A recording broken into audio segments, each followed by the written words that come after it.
รายงานตัวหน่อยดีโดกับปีโป้สาเนาะมเณรปีโป้ครับสามเณรดีโดครับเจ้าวันนี้ทีมงานธรรมะไขเคลื่อนเขาก็ได้มาพบปะกับคุณผู้ฟังเหมือนเช่นเคยเจ้าทุกวันเสาร์แล้วก็วันอาทิตย์เจ้าวันนี้ก็เป็นวันที่เท่าไรเนี่ยที่ที่เจ็ดเนาะวันเสาร์ที่7เดือนธันวาคมแล้วนี่เจ้าทีมงานธรรมะไคเคลื่อนข่าวก็จะมาพบปะกับคุณผู้ฟังเป็นประจำเลยนะเจ้า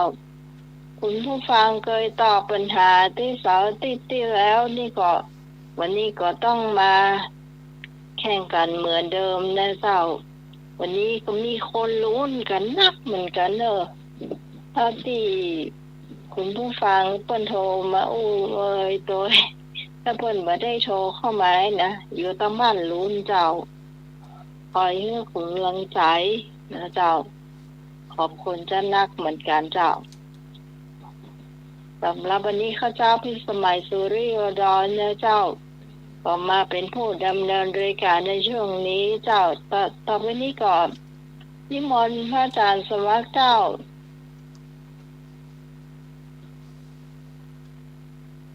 10 นิ้วขอกราบนอบน้อมแด่องค์สมเด็จพระสัมมาสัมพุทธเจ้าพระพุทธพระธรรมพระสงฆ์ตลอดถึงพระอรหันต์พระสาวกผู้บรรลุธรรมด้วยความเคารพอย่างสูงยิ่ง10 นิ้วขอกราบถวายความเคารพพระมหาเถรานุเถระทุกตน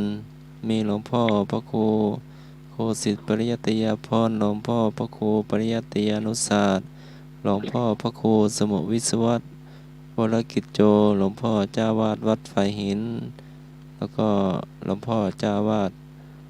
ผู้อำนวยการสถานีวิทยุพุทธศาสนาที่เมตตาอย่างสูงแล้วก็นมัสการอาจารย์เอาละครับผม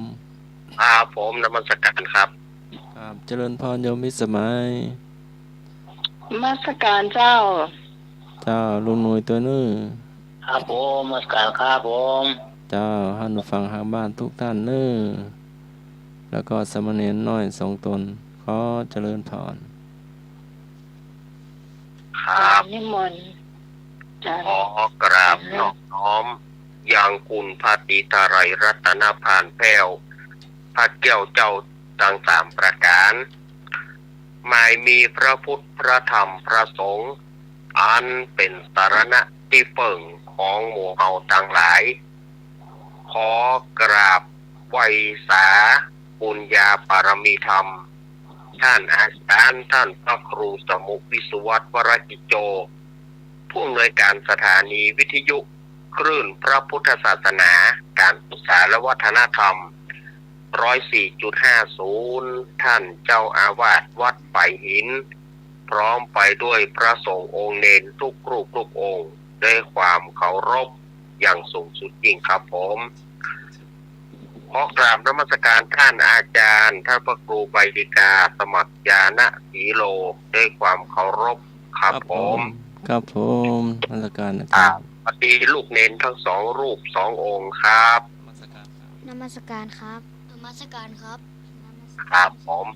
และครับสวัสดีโยมพี่พิสมัยผู้ดำเนินรายการนมัสการเจ้าดีลุงนูยครับนมัสการครับอาจารย์ครับแล้วก็ขอสวัสดีสถาญาติโยมเจริญพรสถาญาติโยมทุกท่านวันนี้ก็มาปากันรายการธรรมะคลายเครียดประจำวันนี้วันเสาร์ที่7 ธันวาคมพุทธศักราช2567เดือน3เหนือเดือนอ้ายใต้ออกมานี่7ค่ำเอาวันนี้อย่างเลข7นะแต่วันนี้นะเลข7นะก็เหลือเวลาแถมปัจจุบันแล้วยังประมาณ23 วันเนาะปีเก่าปี2567ก็จะจากเข้าไป ปีใหม่ ปีงูทองเนาะเรียกว่าปีงูทอง ก็จะมาจุจอดลอดเถอะถึงกับหมู่เฮาทั้งหลายแถมแล้ว จะได้ม่วนงานสันเล่ากันไปการฉลองปีใหม่กันแถมแล้ว อันนี้ก็อาตมาฝากก็กล่าวเบื้องต้นเนาะกล่าวเบื้องต้น ก็ก่อนอื่นก็อนุโมทนาโยมแม่กรกมลเขยกลางนี่เปิ้นก็ร่วมทำบุญมุทิตาจิตกับท่านเจ้าอาวาสวัดอาตมาภาพที่เปิดจะฉลองการตั้งในวันที่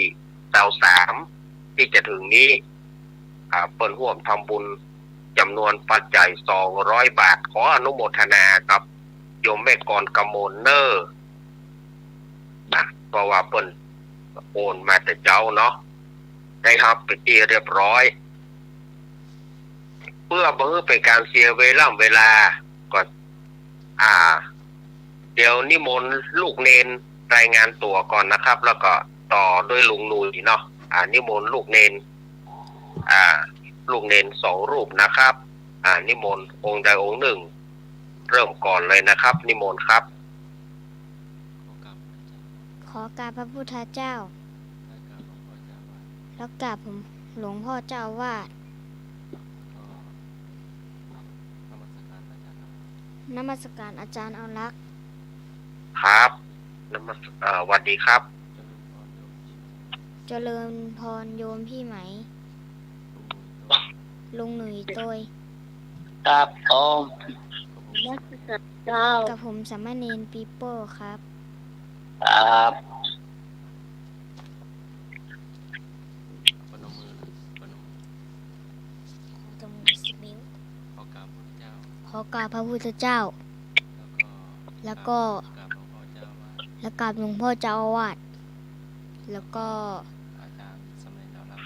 แล้วก็อาจารย์สามเณรนวัด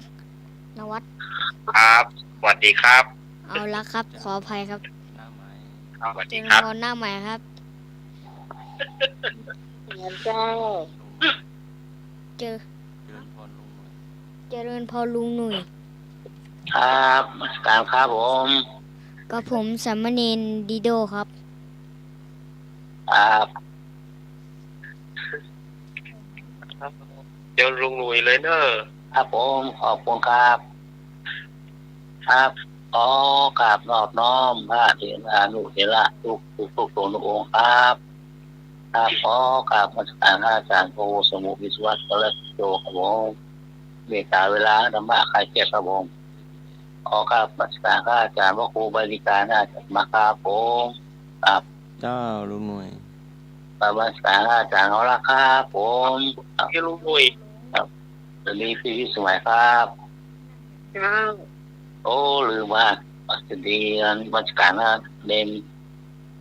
น้อยเนน้อยว่ะเน2 รูปนะครับค เจ รับ ริญพรลุงห เล น่วย ย นะครับ อันนี้น่าจะได้ยินชัดแล้วเนาะ ครับสามารถขาเชียร์ทุกท่านนะครับผมสวัสดีครับครับกินข้าวน้ำข้าวแรงเรียบร้อยละเนาะตามสบายกันนี่นะประกาศรีสอร์ทจดเพลง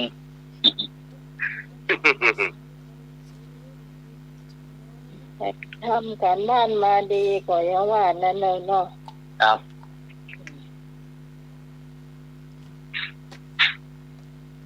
053-226-058ครับผม โอ้โหเออ ต้องคนทดสอบอะไร อ๋อ โอ้ต่าง หรือว่าจะได้ก่อนอย่างไร ๆได้นะครับ ครับ จะ